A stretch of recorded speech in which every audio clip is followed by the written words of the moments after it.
In the tapestry of life, where every thread holds a story, America in Black and White emerges as a haven for the voices echoing through the heart of our communities.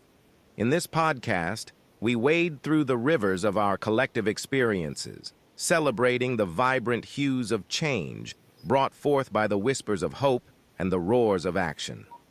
It's more than just a conversation. It's a journey into the heart of our society, illuminated by the light of those daring to dream and do. Join us, and let your voice be the melody that guides us toward a dawn where every color finds its place in the masterpiece of our shared destiny. Together, let's paint a future brimming with the positives that dwell in our minds and the actions that shape our...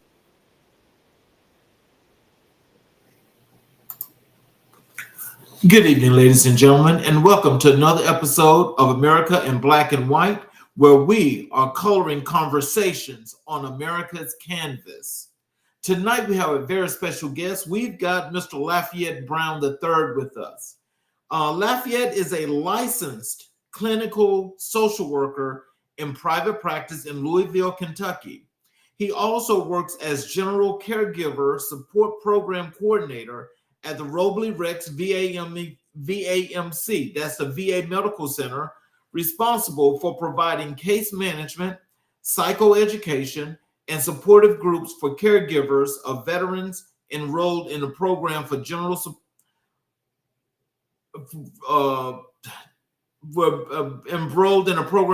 supportive services, or PGCSS. Mr. Brown is a member of the Outreach Task Force, Town Hall Sessions, Outreach Force Representative PGCSS, and the Caregiver Support Program as Director for monthly Community Town Hall Sessions and collaborations on other community partnerships. Prior to his role, he served in the role of social worker case manager for the post 9/11 Military 2VA, M2VA Case Management Program and the Substance Use Disorder Specialist and the Homeless Veteran Program. He provided in-home SUD therapy as well as education and training for community partners serving the veteran homeless population. Mr. Brown is the chair of the Trauma-Informed Care Committee at Robley Rex VAMC and is a trauma-informed care leader who provides educational presentations and trainings both for internally for VA employees and community partners. Mr. Brown is currently a doctoral student at the University of Louisville, Raymond A. Kent School of Social Work and Family Science. He is also a therapist in private practice at Season of Sanctuary, SOS LLC. He specializes in trauma, anxiety, substance abuse, couples therapy, men issues, and transitional issues. Ladies and gentlemen, I would like to introduce you all to Mr. Lafayette Brown. Hello, sir. Hello, everyone. How are you? I'm good, Charles.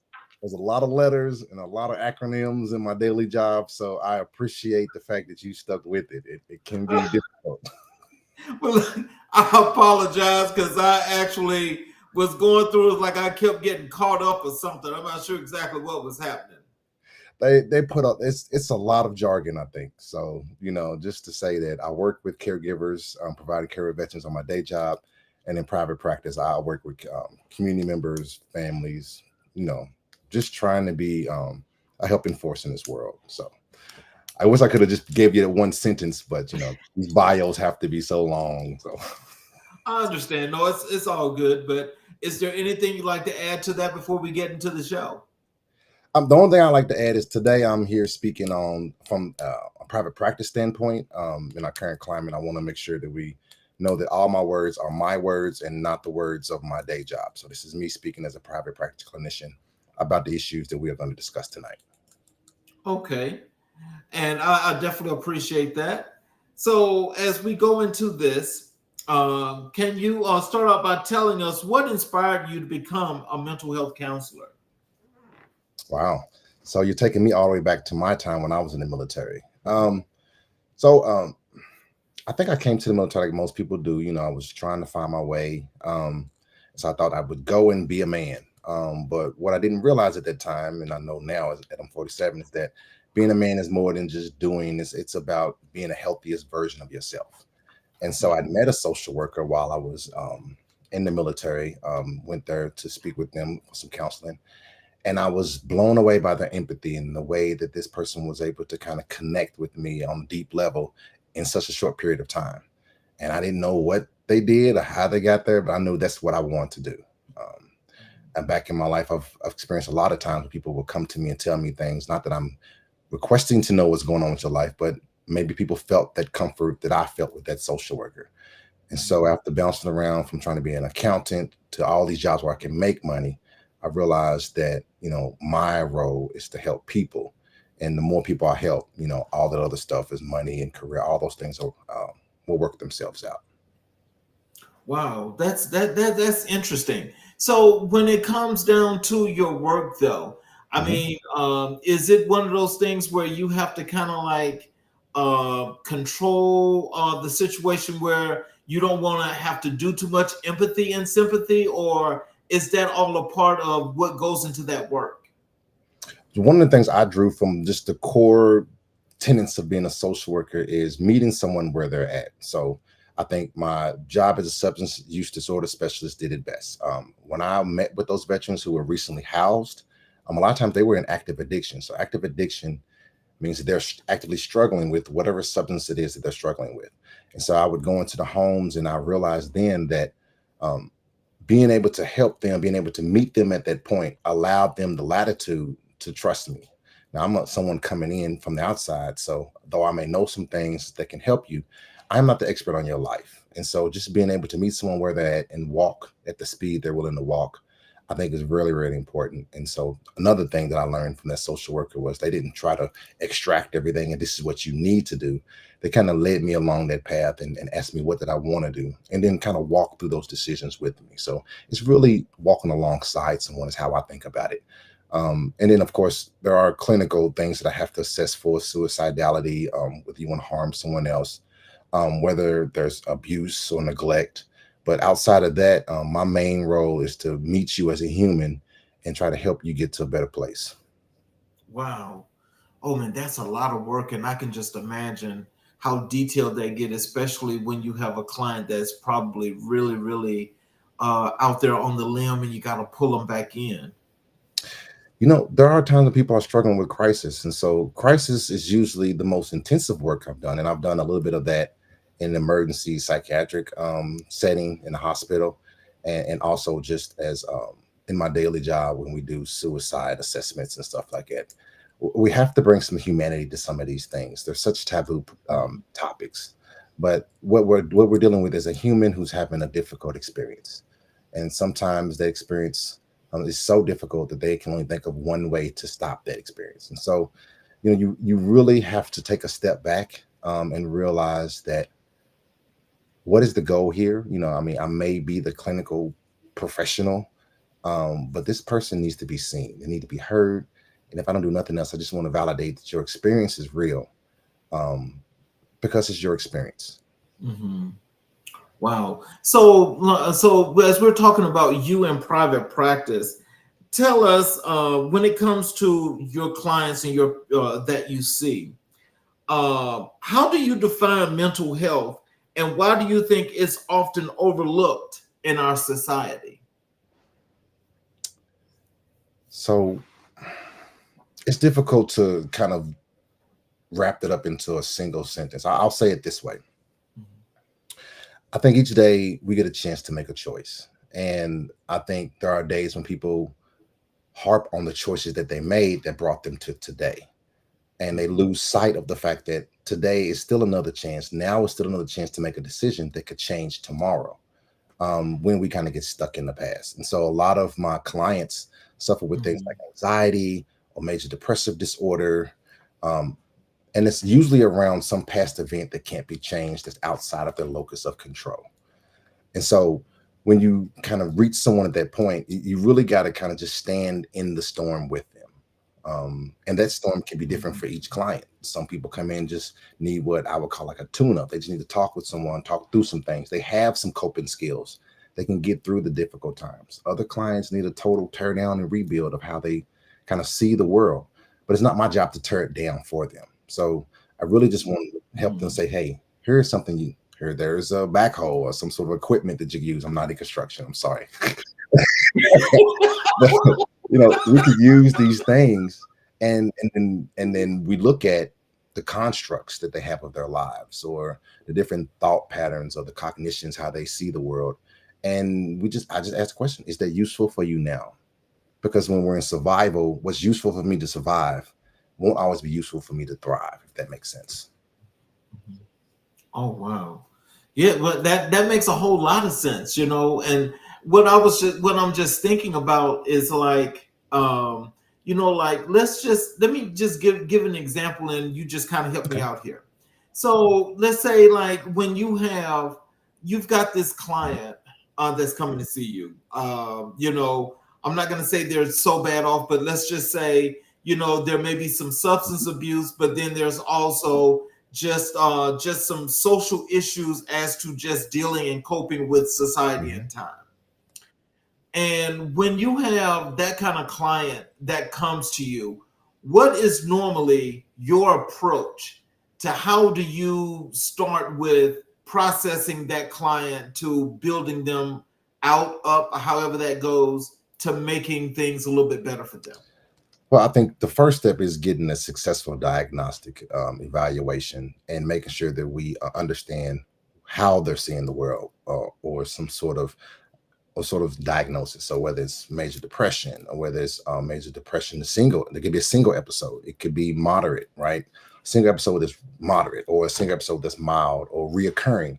So really got to figure out what their story is. So a lot of the first part of it is paperwork heavy. Of course, I send you a lot of assessments and stuff, but those assessments are tools that I use to kind of judge, to get a snapshot in time of where you're at now, based on how you've seen your past up until today.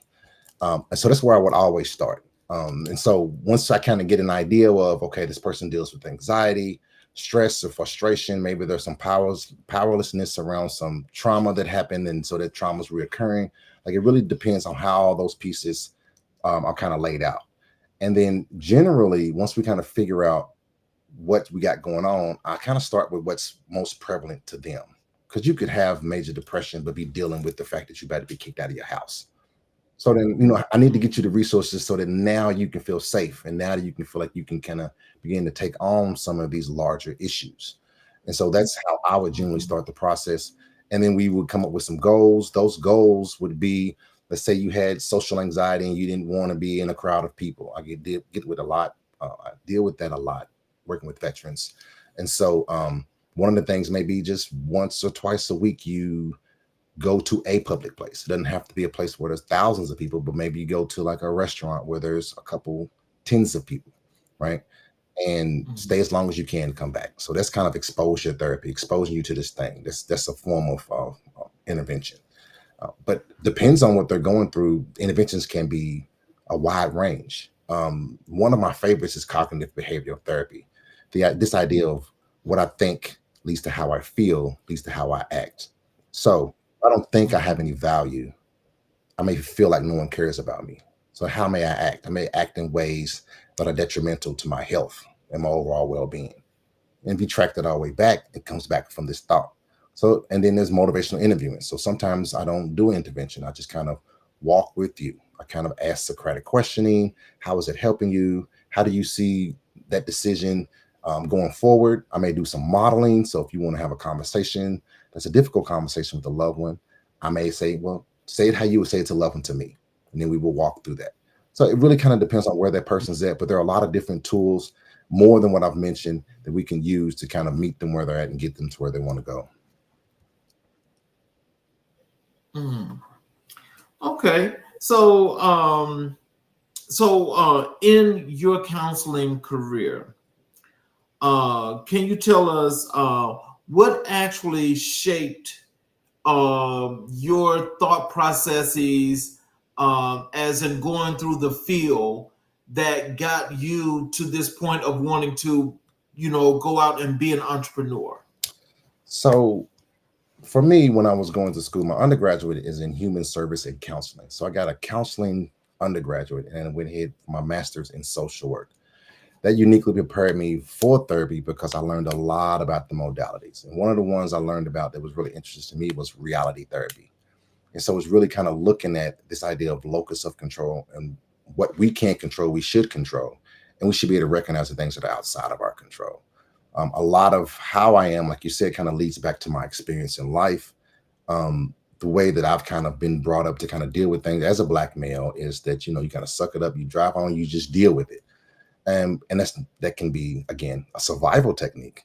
But can you survive with that for 40, 50, 60, 70 years of your life? At some point, you have to kind of get into this place of safety where you can begin to grow and thrive. And so I've always taken this angle that I really want to help people feel safe, because I think a lot of things in our world don't feel safe now. And so it's a difficulty to have this sense of community, right? We're United States of America, but how united are we? But yet that's the moniker that we kind of have to the world. And so a lot of times people just feel lost. We are as connected as we have ever been technologically wise, and as distant as we ever been emotionally and interpersonally. And so for me, in my experience as a Black man growing up, I've always wanted to kind of help people not kind of have the experiences that I've had. And those have been both along racial lines or just along the lines of me trying to understand how the world sees me, knowing who I am, which is usually for most of us different than how the world sees us. So you almost have to kind of wear like this suit showing that you're safe. And so imagine that walking through your life trying to make people feel safe when you may not feel safe yourself. So a lot of times that psychological safety is one of the things I really, really key on, because if I don't feel safe, I can't talk to you. If I can't talk to you, you can't help me. Oh, wow. Now, see, that's interesting. So, especially when it comes to the counseling itself, like, if you don't mind, just tell us, like, what would that look like? They say coming from that perspective. Oh. Yeah, what would that look like? So the first thing is to try to help people realize what their strengths are. So it's really, for me, a strengths-based approach, right? A lot of times we think about, like, I don't have this, I don't have money, I don't have a job, I don't have a home, I don't have a car. Well, what do you have? Has there been a time? So if someone said that, so I would ask questions like, well, what do you have? Has there ever been a time where you experienced something difficult and you got through it? Oh yeah, well, there was this one time where X and Y happened and I did A, B, and C. So there is a history of you being resilient, right? So I'm really using their own experience, using their own words to disprove the negative or cognitive distortions that they're having. So that's kind of what it looks like. It's kind of a dance. I don't never disagree with what they're saying, but I always want to know, how does it serve you now? You know what I mean? And if it's not serving you in the way, like, again, a survival technique, then it's not good. And so that could take, I can't tell you how long it could take, because it really depends on the individual. Some people feel safe soon. Some people have to get everything out and see how you respond to it. They have an expectation that you might judge them, which there's no judgment in therapy. But still, I can understand pouring yourself out in front of someone, being vulnerable. When I don't know that vulnerability is something that we celebrate in our society. So, what are some of the common misconceptions about mental health counseling that you encounter? I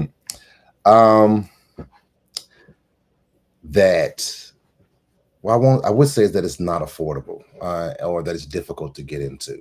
I will say there are some barriers if you aren't technologically advanced. Like, a lot of things are going to websites and online, and there are some still in persons. So as the world shifts, I think our ability to provide care in the ways we provide care shift too. So that can be a barrier for certain populations. I don't want to triangulate like a certain one, but whoever has problems with that. Other misconceptions is, I still hear this idea of don't shrink. I don't want to be shrunk. Well, what do you mean by shrunk? Don't So there's this concept that you're going to come in and I'm going to, with my words, kind of play with your mind and change the way you think. And that's not at all my objective.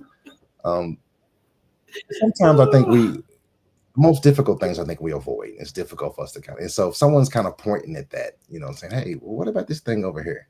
I guess that can feel like I'm trying to change the way you think. But the truth of the matter is that coping skills, whether they are healthy for us or maladaptive, we utilize them to survive our daily day experiences.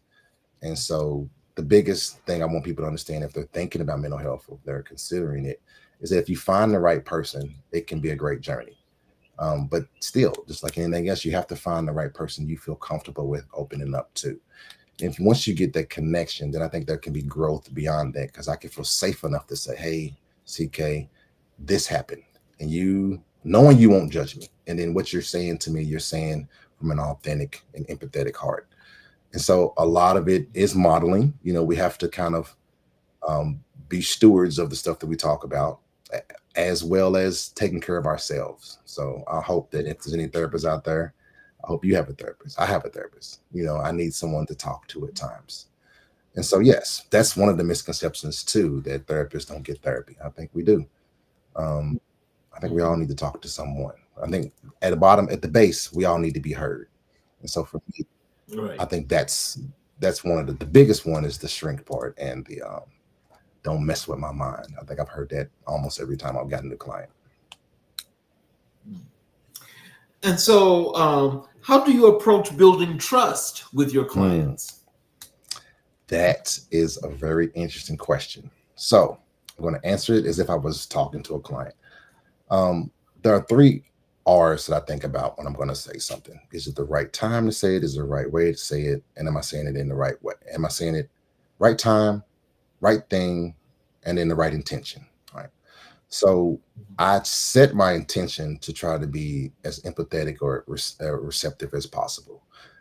And that's the basis of what I can do. So I'm hopeful that when I present to people, I seem approachable. But I realize that people come with their own past experiences. And so my face may not be a face that you may have thought of as a place of safety before. So you have to almost accept the things you can't change, right? And ask questions. I always ask these Socratic questions. I'm always trying to do motivational interviewing. I'm always trying to see what is your motivation to do this and do that. And I never press anyone into therapy. So I do offer a 15-minute consultation. I can talk to you for 15 minutes and never talk to you again. But if that's what if it's not the time for you, that's okay. That's self-determination. You get to go out there and walk the path until life becomes so untenable that something has to change. And usually that's what drives people. So as long as I set my intention, I think that works best for me. And then I'm definitely not the professional. You are of your life. You are the expert on your life. Whoever you are listening. If you go talk with someone, they don't know your experience. They've lived theirs. But they are trying to take a chance and trying to understand you. And so I usually try to say those things, and they land how they land depending on how people feel about it. So can you discuss the importance of culturally competent care in mental health? I think it is important to understand where someone comes from and how they see the world. I don't know that we give a lot of credence to the fact that me being here in Kentucky and you being there in Atlanta, that even that distance can have 2 different perspectives on the world. And so whether you are Black or you're white or you're Latino or you're some other nationality or ethnicity, we can't know everything about every culture, but it is important that you try to understand, because things like direct eye contact can be disrespected in some cultures. Talking to the wife as opposed to talking to the husband first can be disrespected in some cultures. And so we run the risk, if we don't try to at least be culturally competent, we run the risk of traumatizing or even hurting someone and preventing them from even going to therapy again if we don't handle the interaction as we should. So assessments tell you a lot of that. They tell you where this person comes from, what kind of background they have. If it's something you don't know, I do think that as a social worker in mental health, we are always learning. We got to get our CEUs every 3 years and pay for our license. And so cultural competency is one of those things that is that we have to kind of re-up every so often to keep our minds on the population and what they're going through so we can have a view of that. So, so in your practice, what role does self-care play for you as a counselor? See, Charles, you're asking the tough questions. I will be honest with you and your audience. I will preface this by saying that self-care is very important for each and every one of us. And with that being said, self-care is still something that I strive to perfect every day. You know, I can only speak from my perspective. So as a Black man with a job and a private practice and coaching my kids, and there are a lot of different responsibilities that I have. And there have been times when I've foregone eating or taking care of myself just to take care of others.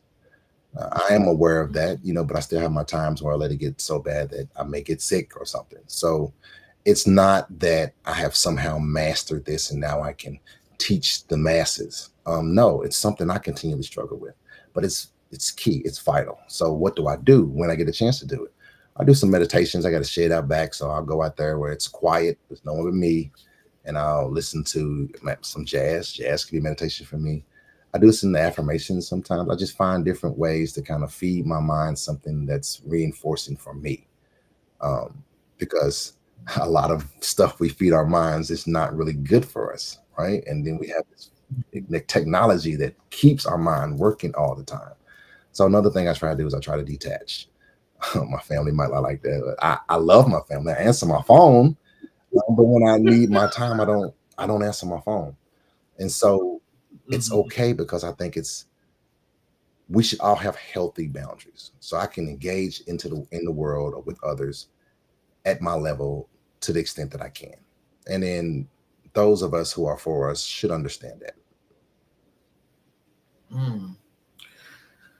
How do you stay informed about the latest developments in mental health practices? Okay. So then that goes back to this education, right? So there are a lot of different CEUs that you can learn. If you think about a doctor, right? You go to the emergency room, it's emergency room doctor.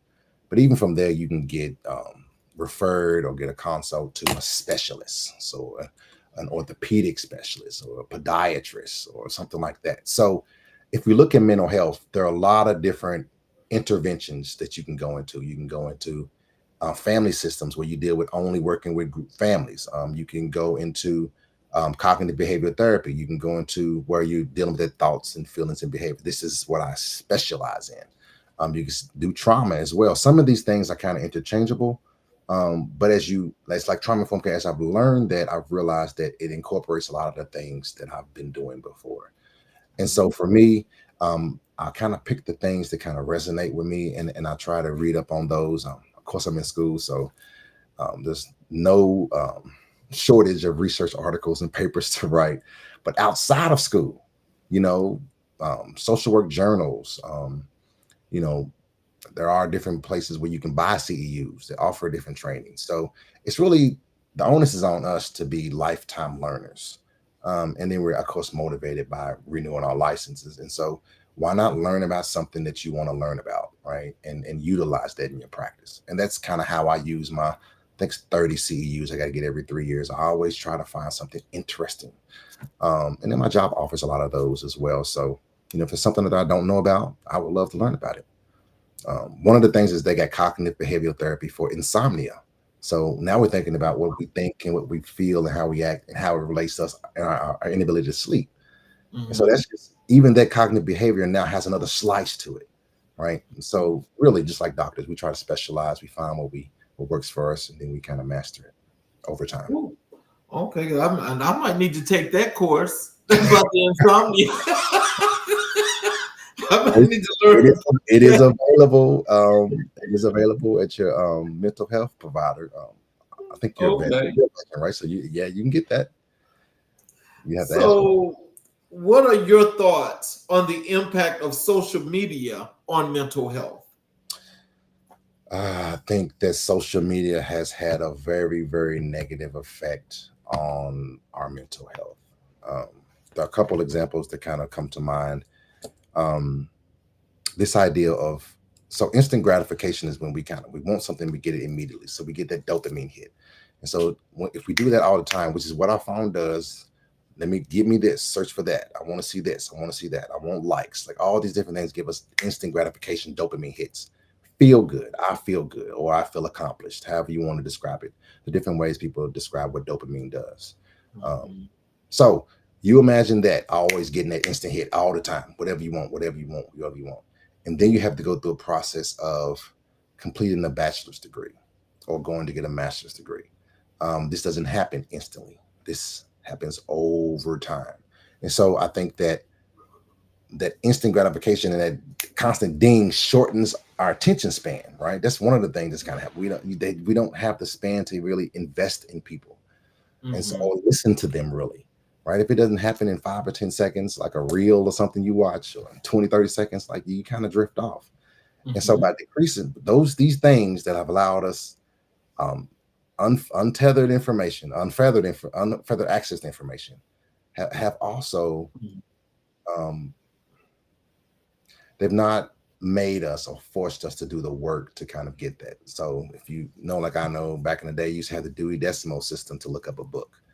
You can just type it in. So you can type it in the computer. Bam, here's the book, and the book comes to your computer, right? Yeah. And so I think there's a skill set that comes with that level of adversity, if you want to think about it, based on our the easiest technology has given us day to day. But it was something that kind of we had to build, and we had to kind of grow, and we had to kind of be able to incubate that ability to be resilient. And so, yeah, this now instant gratification, I think, is one of the things I struggle with, because I have 2 young sons and I'm trying to navigate them saying, listen, all of this is nice, but sometimes you got to put a little more work in before it comes out, right? Like planting a seed. You can't plant it today in water and it pops out the ground tomorrow. If you could change one thing about mental health services in America, what would it be? I think it's too complicated to access. I think insurances are ridiculous, and they're always moving the post, and sometimes, the rates change, and there's all this, like when I was doing my own billing personally before I switched over to my new electronic record, it was a mess. I talked to you for an hour, I'd bill, and if something was wrong or something wasn't right, like you almost got to be an expert on the business side and the mental health side. And as I was telling you, just keeping up with being like we're supposed to do. We're supposed to be current, right? And anything that's going on, modalities and stuff, keeping up with that, and doing the business side, dealing with insurances when they change the rates. Maybe we can't do telehealth no more for this one, but we can do telehealth for this one. Applying to get credentialed for insurances is a nightmare. So just that whole process of getting into business for therapists, I think would be nice if it was streamlined. I wasn't taught that in school, so the whole process I learned by paying for a presentation.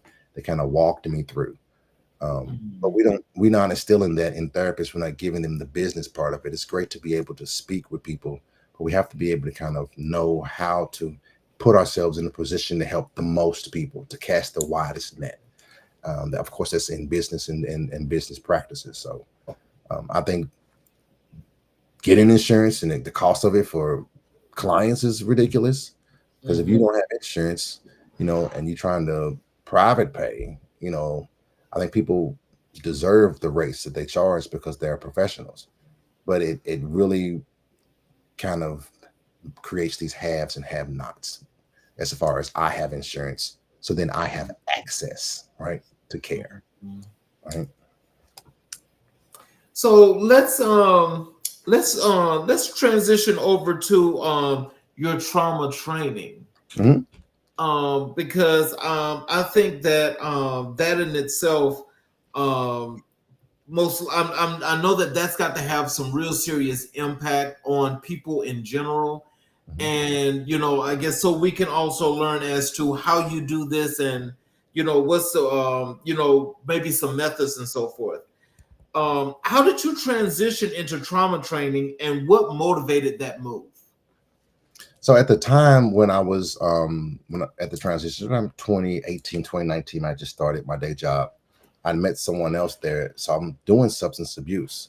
A lot of times substance abuse can be a symptom of a deeper problem, more than likely a trauma.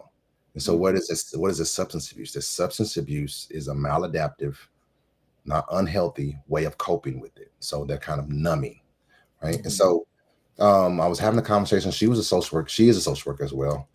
And she said, that's really weird, because trauma can do a lot. And I was like, what are you talking about? And so she kind of introduced me to the concept of trauma-informed care and raising people's awareness about the prevalence of trauma. There was a study done by Kaiser Permanente. And this was a couple years ago, not a couple years ago. I think it was 2012. It's in my presentation. I should remember this, but it's a little nuance. But it's been around for such a long time. And what they found is that 64% of people, that's 2 out of 3 people, have had at least one ACE. What is an ACE? An ACE is an adverse childhood experience. So your parents getting divorced, having someone in your family who went to jail, having someone in your family who suffers from mental health, any sort of physical or sexual abuse in childhood. All of these are considered ACEs. So what does that mean? Well, as your ACE score goes up, I got a divorce, mental health in my family, and somebody went to jail, or I seen my mother abused. As your ACE scores go up, they found in this study that your propensity for negative health outcomes increased. The most shocking one for me was anyone with a score of 6. Now it's not in law, but it's just saying that the probability is higher the more ACEs you have. But yeah, I mean, you get 4 or 5 ACEs on average, those people live 20 years shorter than most people with less ACEs. Oh, wow. So would that be because of all of those added stresses and pressures are just taken away not only from the lifespan itself, but it's just causing irrational, irregular behaviors that just get out of hand? 100%. So let's say that I had ACEs. So childhood should be built on this, again, my favorite word, safety. This experience of a child feeling safe. If a child cries and a parent is there to respond, then the child feels safe. But if a child cries and no one responds, there's the possibility or the probability that as that goes on, that child starts to have some sort of attachment disorder where, they don't feel safe with this parent. So if we think about it that way, as we kind of develop, if we get those healthy experiences in our lives, then we get healthy neural development where our brain develops as healthy as it should. We have healthy social interactions. We learn all these different ways of engaging life in a healthy way. But if we don't, if our pyramid is built on adverse childhood experiences, well, then we have maladaptive attachment disorder. We don't develop. And I can't remember a study off the top of my head, but there are some studies that say that it affects neural development. So now your brain doesn't develop the way it's supposed to, which can cause you to have some sort of social or emotional, right? Oh, wow. Okay. Right. Then once you have this social and emotional disturbance, say you have no way of dealing with that, then you find ways to kind of cope with that. And a lot of times it can lead to substances, not only substances, but like behaviors that would be destructive. Like, let's say that someone, I don't want to say everyone would be promiscuous, but what if that's the way that I dealt with my pain was I went out. It's like a coping mechanism. That's how I cope. Until I do that, I can't, I'm stressed.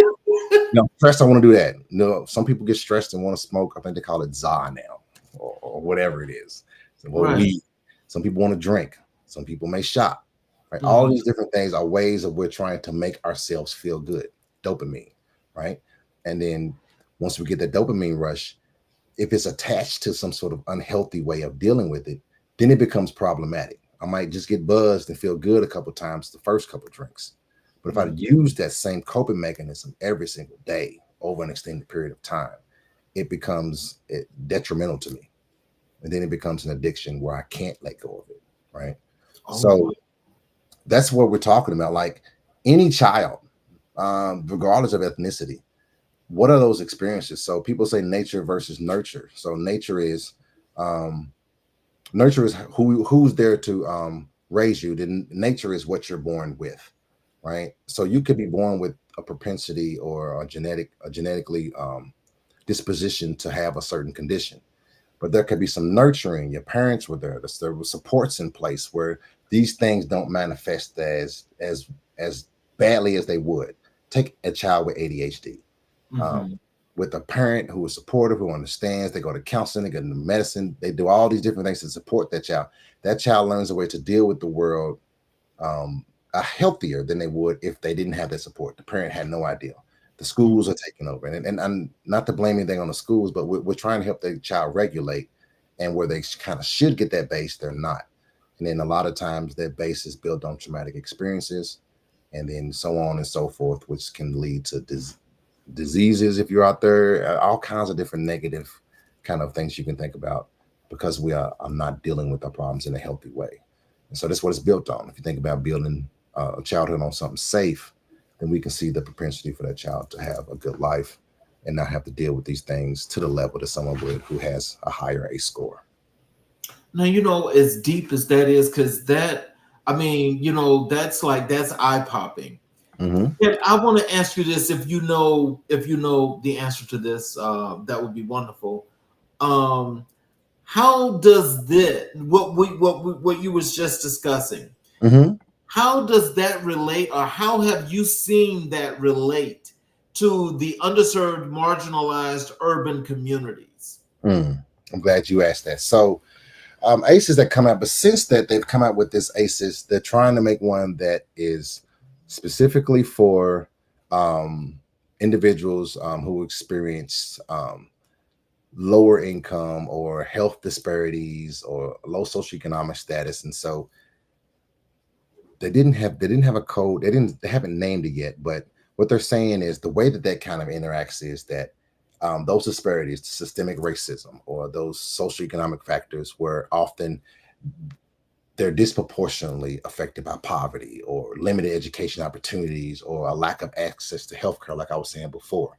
All those things make a difference when you're growing up. Household dysfunction, again, it talks to the ACEs.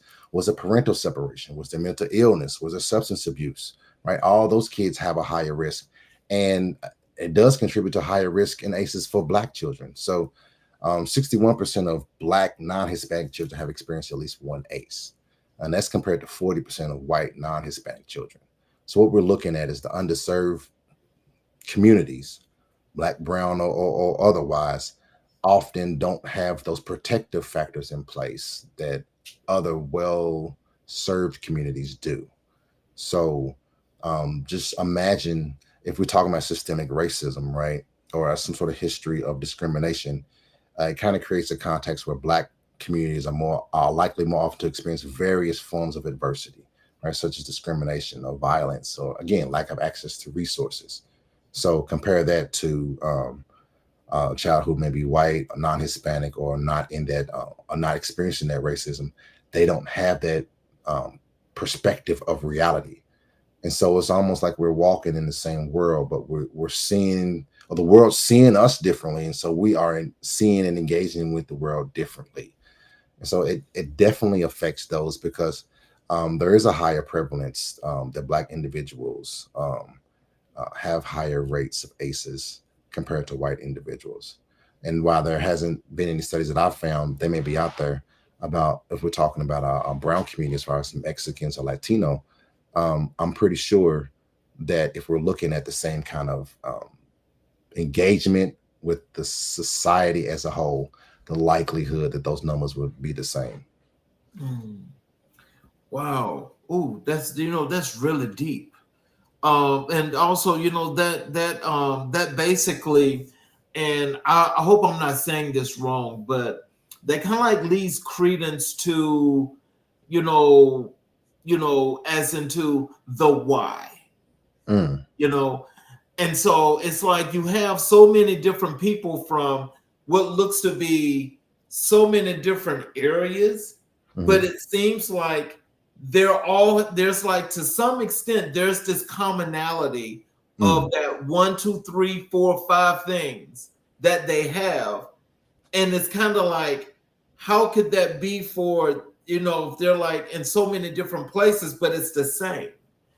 Yeah, 100%. I mean, I don't think locality or where we're located precludes us from experiencing any of these things. I would say that sometimes a locality might put us at higher risk, depending on where we're at and what the social norms are, because we have those norms as a nation. But there are regional norms and things that happen in regions that don't happen in other regions. And so based upon that, yeah, I mean, it's everywhere. I think that when we think about trauma, and I've said this a lot of times, we think about this big T trauma. So I had a buddy die in Vietnam, not Vietnam, but at war, or I was sexually abused, or these things that are really, really, really, we think are really, really terrible. But I think what we lose sight of is it's not my job to determine if Charles' trauma was qualified to be a trauma. So the experience, the example I give in my classes is, I never used to always look in my rearview mirror when I stopped at a stoplight until I was stopped at a stoplight and a truck slammed into the back of my car. Ooh. Now I didn't get hurt, but I do remember vividly looking in my mirror and seeing the lights, and they just didn't stop. So for me, it's not comparable to these bigger traumas. But in my experience, before that happened, I didn't. After that happened, I do it regularly. Does it disrupt my life? Maybe in that moment, because I always have that thought in my head. Now you imagine something larger happening, how that could be disruptive to a person and their lifestyle when they feel like, oh my God, here we go again. And that is automatic. Your body says, this feels like that time somebody ran into the back of me. If a car's coming up fast and they stop, and I breathe, my heart, all of these things happen. So imagine then if you went in a home where the parents were yelling and screaming and it was just dysfunction. Whenever you get into or be around the dysfunction, you'll feel that again. And so a lot of those things are kind of ingrained on our kind of memory as kids. And so we have to go back and dig back and look at those things. So what are some key elements of effective trauma training in diverse communities? Key elements of effective trauma training in diverse communities. The first element is to understand the prevalence of trauma. And then we need to understand that the 3 E's of trauma. There is the event, right? If we can understand the event, and then we can understand that person's experience, right, of that event, right? Because it really only matters how I experience. And that's what I was trying to say to you before. Like, if depending on the trauma, it's the person who decides whether that's traumatic or not. And then the effect, like what the effect did it have on you, right? And that's where we get to was this something that kind of lasts? How does that work against diverse communities? Well, I think we all have different experiences. If we look at a similar thing like life in America and everyone's experience, we would find that those 3 E's would be very different for each and every one of us. And so that kind of connects that cultural competence piece with knowing that the prevalence of certain things in a community, right? It doesn't mean that when I talk to you as a Black man, you had X, Y, and Z going on. But I understand the prevalence of systemic racism, how systems have affected you and everyone that's been in your family. Now I can at least connect with what you're saying, right? I can't see or even have a concept of the way you see the world. I can't help you. And so the importance of that cultural diversity, being able to speak to people, because, some things aren't traumas in some cultures. So you definitely got to just understand that the prevalence that is there, and then understanding how trauma works. And those are the 2 that I would kind of go with. There are some others as far as going into details of trauma-informed care. But if I was to start with someone who knew nothing, I just want you to know that those 3 E's, that there are events that people experience that have a lifelong effect on them. And that's what trauma is. So I guess we kind of like tapped into this in just now, but can you explain how trauma affects individuals differently across cultural lines? So I think we have to look at cultural norms for each ethnic group, right? Ethnicity, I should say. Some things are norm for us. Some experiences are norm that aren't normal in others. So I grew up in the west end of Louisville, which is kind of a tough place to live. That experience of growing up in the west end of Louisville might look different for me if I were a white male, or if I were a Mexican male, or if I was any other ethnicity as far as male. Because my experience would be from that perspective. So it was a mostly Black community. So if I was a different ethnicity group, then it would be, you'd be almost kind of find a way in, right? So Yes, you have to continually learn what are the cultural do's and don'ts. If you know those, then you can know how trauma affects them. If you have someone or culture where they don't talk about when it gets hard, you just do what you're supposed to do, it has to be done, well, then we can't talk to them about certain things, because they won't see the value in me talking about how the pressure of you having to work at a young age could have made you feel anxiety, right, to succeed or something, like, or whatever, as far as an example. They won't understand it because in their culture, this is what we do. So we got to understand that even our culture, we normalize a lot of things that are unhealthy, right? The other people may look at us and say, why do they do that? Well, this is just what we do. So that's how trauma can be effective, because sometimes our cultural norms can disqualify something as a trauma, even if individually I feel traumatized by it. It had a dramatic effect on my life. The larger diaspora is saying that, well, that's not trauma. And again, it goes back to what I'm saying. How can you judge what's traumatic for the next individual because you don't live life in their perspective? In your experience, what are the most common types of trauma that people face today?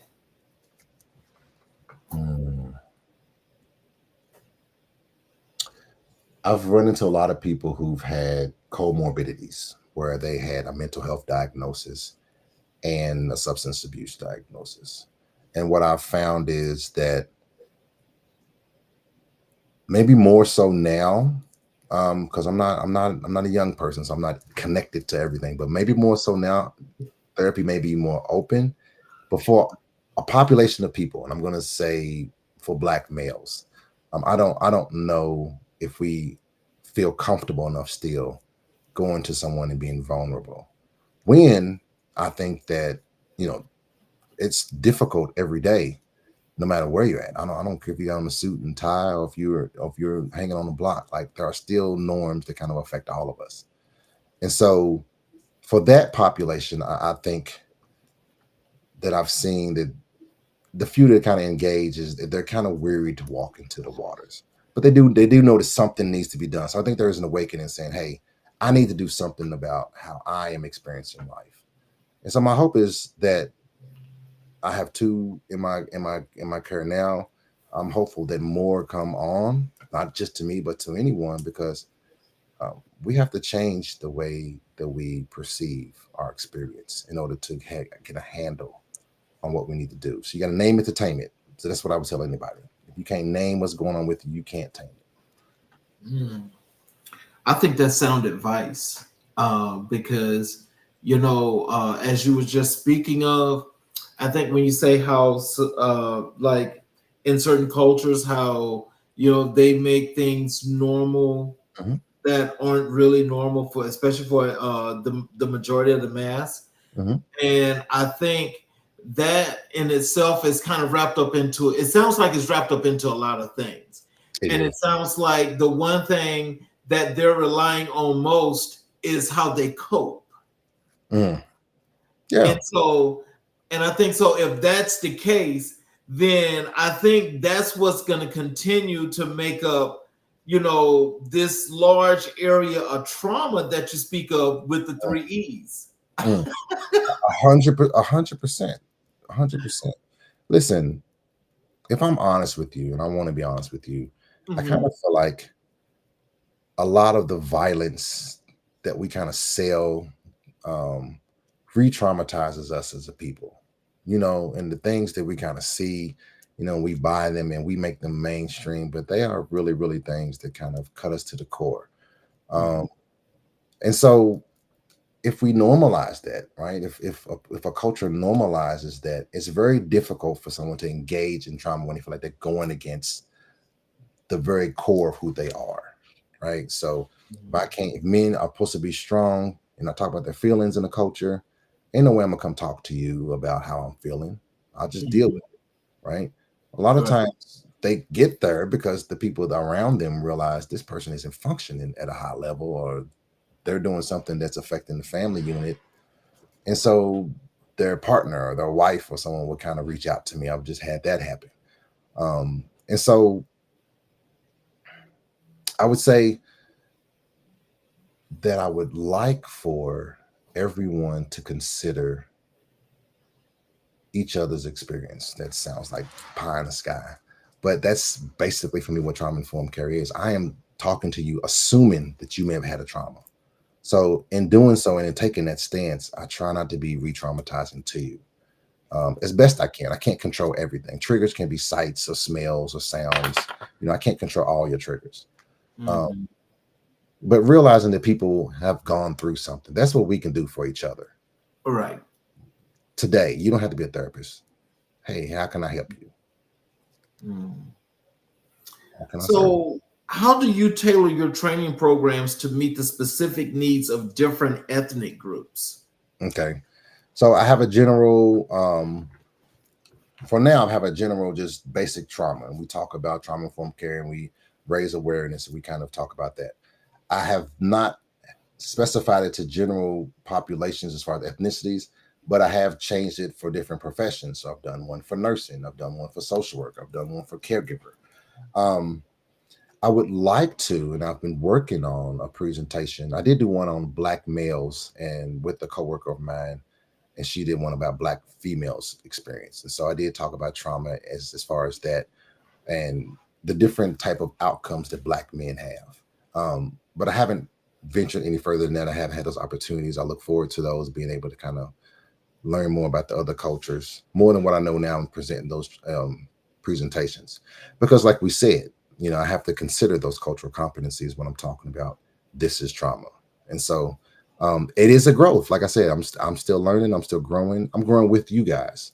So if you didn't know nothing about trauma, now you do. And so now with that information, what are you going to do with it?